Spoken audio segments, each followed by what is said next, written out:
तिल्दा नेवरा थाना पुलिस ने भारी मात्रा में अवैध देशी शराब व 2 पहिया वाहन के साथ एक युवक को गिरफ्तार कर लिया है।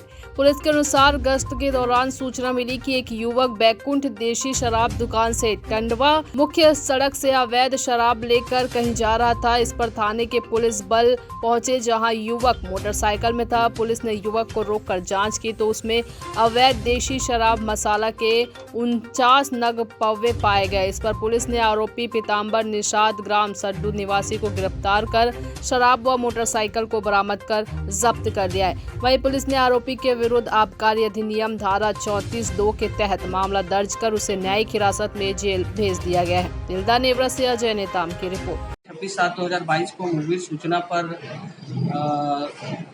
रेड कार्रवाई किया गया, जिसमें अवैध रूप से शराब परिवहन करने वाले पीताम्बर निषाद उर्फ छोटू निषाद निवासी सड्डू थाना धरसीवा को ग्राम टंडवा के पास अवैध रूप से भारी मात्रा में शराब परिवहन करते हुए गिरफ्तार किया गया है। उसके कब्जे से 49 पौवा शराब, देसी मदिरा शराब और परिवहन में उपयोग किए जाने वाहन बरामद किया गया है, जिसकी विधिवत कार्रवाई करते हुए उसे गिरफ्तार कर माननीय न्यायालय पेश कर न्यायिक रिमांड पर भेजा गया।